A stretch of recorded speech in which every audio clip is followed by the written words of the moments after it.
Every beautiful rose has its thorns, and every velvet story has a sharp edge of reality that cuts deep. Experience the delicate balance of beauty and pain in our latest series of moving human dramas. Hit subscribe now and feel every nuance of the cinematic journey. I didn't cry. I didn't call. I just read the text 3 times, set my phone face down on the kitchen counter, and made myself a cup of coffee. That was the moment I knew exactly what I was going to do. My name is Claire, and 18 months ago, I owned the most beautiful pottery studio in Asheville, North Carolina. I'm talking hand-poured concrete floors, a reclaimed wood ceiling I sanded myself over 4 consecutive weekends, 6 professional wheels lined up along the north wall where the afternoon light came in golden and soft, and a kiln room in the back that I'd spent $11,000 building out from scratch. The sign above the door read Groundwork Studio in hand-painted letters. I painted it myself. I want you to understand what that place meant to me before I tell you what happened to it. I spent 3 years saving for that studio, 3 years working double shifts at a restaurant downtown, freelancing graphic design on the side, eating pasta 4 nights a week, and telling myself it was temporary. When I finally signed the lease on that building, a converted 1920s warehouse in the River Arts District, the kind of place that has exposed brick and original steel windows, and a history you can feel in your hands when you touch the walls. I sat down on the empty floor and cried for 20 minutes straight. Happy tears. The kind that surprise you. I taught classes there. Beginners on Saturday mornings, intermediate wheel throwing on Tuesday evenings, a private session on Fridays for a group of women in their 60s who'd been coming every week for a year and called themselves the Mud Sisters. I had a 6-month wait list. I had a business that was alive. I also had a younger sister. My sister, I'll call her Danielle, is 3 years younger than me, 26 to my 29 when all of this started. Growing up, Danielle was the one our parents described as the creative one. It didn't matter that I was the one who actually made things with my hands, who filled sketchbooks and took ceramics classes at the community center and built furniture in the garage on weekends. Danielle had a certain kind of charm that made adults want to believe whatever she said about herself. She'd float through a phase painting, photography, jewelry making long enough to get compliments and equipment bought for her, and then move on when it got hard. Nothing ever got hard enough to keep her attention. By the time I opened Groundwork, Danielle had cycled through a fashion blog, a candle business, and a brief attempt at becoming a wellness coach that lasted approximately 4 months. Our parents had funded all 3. I want to be precise about this. I never asked our parents for a single dollar toward my studio. Not one. Every cent I invested came from my own work, my own savings, my own hands. I mention this because it matters later. The first sign of trouble came about 8 months after I opened. Danielle came to visit the studio on a Sunday afternoon. She'd never shown much interest before, a few polite questions at family dinners, a like here and there on my Instagram posts. But that Sunday, she arrived with an iced coffee and a sudden, intense curiosity about everything. She walked the whole space slowly, touching the shelves, looking at the kiln room, standing in the center of the main floor and turning in a slow circle. I remember thinking she looked like someone appraising a property. "This space is incredible," she said. "The light in here is insane." I thanked her and told her about the building's history, how the landlord had let me negotiate a 5-year lease because the previous tenant had left mid-term. 5 years, she repeated. And then she smiled at me and asked if I wanted to split her iced coffee. I didn't think anything of it. 3 weeks later, my mother called me. "Your sister has this idea," she started, which was never a sentence that ended well. The idea was this. Danielle wanted to open a macrame and textile art studio. Fine art fiber work, she was calling it. She'd been watching videos online, had bought some rope and a dowel rod, had made something she described as a wall hanging and posted it and gotten 300 likes. She was, according to our mother, really serious this time. And she had found the perfect space. My space. Not to buy it from me. Not to rent separately. To share it. She wanted to move her studio into my studio. Take the front quarter of the floor space near the windows, my best teaching area, set up her supplies there, and run her classes alongside mine. "She thinks the 2 of you could cross-promote," my mother said. "Ceramics and fiber arts, they go together beautifully." I explained carefully that my lease covered the entire square footage, that my insurance was structured around my specific equipment and use, that I had classes running 6 days a week and no spare floor space, and that I had spent 3 years building this business and wasn't in a position to hand over a chunk of it because Danielle had discovered macrame on YouTube. My mother was quiet for a moment. Then she said, "You've always had trouble sharing, Claire, even as a little girl." I let that go. I said I loved Danielle, and I hoped she found a great space of her own, and I meant it. That should have been the end of it. It wasn't. Over the next 2 months, I started noticing things. A conversation with my landlord, Mr. Patterson, where he mentioned Danielle had stopped by to ask about the building's history. A text from my assistant, Maya, asking if it was true that I was thinking about transitioning the studio's focus. A comment on one of my Instagram posts from an account I didn't recognize that said, "Heard this space might be going in a new direction soon, exciting." I screenshot everything. I'm telling you that now because it matters. I didn't confront Danielle. I know that might seem strange. But I'd watched her operate my whole life, and I knew something important. If I confronted her, she would cry, our parents would get involved, I would become the aggressor in the story, and nothing would actually stop. The machine would just go underground. So I waited, and I watched, and I documented. The clearest picture came on a Thursday evening in November. I'd left the studio at 5, but I'd forgotten my phone charger and came back around 7. The lights were on. I had given Danielle a key 2 months earlier when she'd asked to drop off a birthday gift for me there during work hours. I know, and I had not yet asked for it back because I hadn't wanted to seem suspicious. She was inside with 2 of her friends. They were measuring. One of them had a tape measure stretched across my main floor. Another was taking photos on her phone. Danielle was standing at my best wheel with her hand resting on it, the way you rest your hand on something you already think is yours. I stood in the doorway for a moment. She saw me. "Oh, I was going to text you," she said. "I was just showing the girls the space." "Which space?" I said. She smiled. It was a very specific kind of smile, the kind that's actually a dare. "Our space," she said. "I mean, eventually." I held her gaze for 3 full seconds. Then I said, "Lock up when you leave," and I turned around and walked out. I drove home and I called my attorney. Her name is Priya, and she has been my attorney since I incorporated my business. And she is the kind of person who speaks slowly and charges a lot and is worth every penny. I told her everything: the measuring, the comments, the conversations with my landlord, the key. I told her about our parents and the pattern and the phone call about sharing space. She asked me one question: "Do you want to stop this? Or do you want to stop this and make sure it never happens again?" I told her I wanted the second one. "Then don't change anything yet," she said. "Keep your key where it is. Let me make some calls." What Priya found out over the next 10 days was something I hadn't known. Danielle had already approached Mr. Patterson, not about sharing my space, about taking it over entirely. She had told him I was planning to close, that I was burning out and thinking of moving to another city, and that she was ready to step in and assume the lease when I left.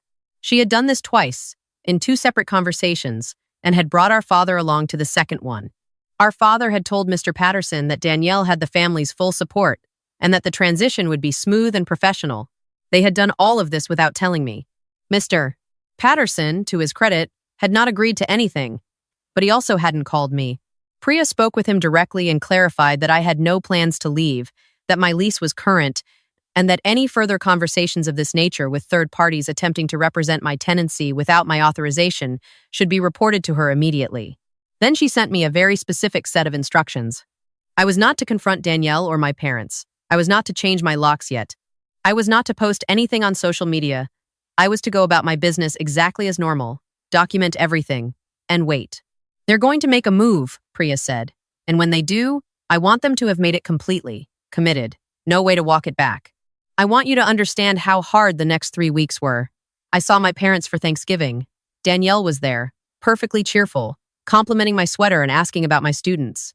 My father talked about a new opportunity in vague terms and smiled at Danielle in a way I recognized. My mother refilled everyone's glasses and asked if I was getting enough sleep. "You look tired, Claire."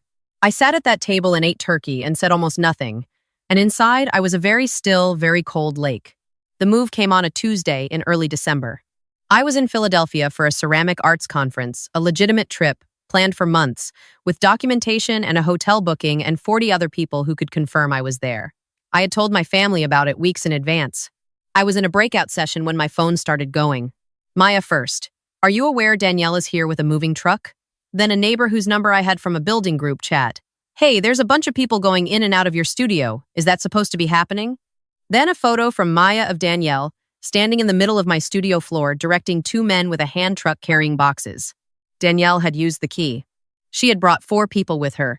They moved my smaller equipment to one side, pushed my shelving units against the back wall, and began setting up what was clearly a permanent installation in the front third of my studio. A hanging rod bolted directly into the original brick wall, hooks drilled into my reclaimed wood ceiling, a folding display table, baskets of macrame rope, a hand-lettered sign that read Fiber and Form by Danielle. She had also, apparently, told 2 of my Tuesday evening students that class was canceled due to studio renovations. I know this because they texted me directly asking what was happening. I sat in that conference session, and I did not call Danielle. I did not call my parents. I texted Maya 3 things. Don't engage. Document everything video if possible. I'll handle it. Then I texted Priya. It's happening. She replied in under 2 minutes. Perfect. Don't come home yet. I'll be in touch by morning. I want to be clear about something, because I know some of you right now are thinking what those comments on other videos always say. Why didn't she just call the police? Here's the answer, and it's the answer Priya gave me. The key was in Danielle's possession with my implicit knowledge. I had not revoked it in writing. A police response in that moment would have resulted in a he said, she said situation about access rights. Danielle would have cried. My parents would have arrived, and the whole thing would have turned into a family dispute that muddied the legal picture. More importantly, Priya had something better in mind. That night, Danielle posted to her Instagram, "Grand opening announcement for Fiber and Form by Danielle, located at," and she tagged my building's address. She had already set up a booking page. She had already collected deposits from 8 people for a weekend workshop. She had written in her bio, "Asheville's newest textile art studio, now open in the River Arts District." She had also, in a detail that still takes my breath away when I think about it, listed herself as the studio director on a Google business profile she had created for the address My Address, and submitted a change that attempted to replace my business listing with hers. Google flagged it and sent me a verification request. I denied it. I screenshot the attempt. Then I opened my email and found a message from my father. It was 3 paragraphs. The first said that he and my mother felt the studio was underutilized given the demand for diverse creative spaces in the neighborhood. The second said that Danielle had shown real commitment this time and that families should support each other. The third said that they had spoken to an attorney, not Priya, a different one, who had advised them that a co-tenancy arrangement was something I should seriously consider given the circumstances. He had signed it, Love, Dad. I forwarded it to Priya without comment. She called me at 7 the next morning. "Okay," she said, "here's what we have," and she laid it out. First, the bolt Danielle's people had drilled into the brick wall was not a minor issue. The building was on the city's Historic Preservation Registry, not full landmark status, but registered, which meant any structural modifications, including the drilling of anchor bolts into original masonry, required a permit and preservation board review. No permit had been filed. The hooks in the ceiling were the same issue.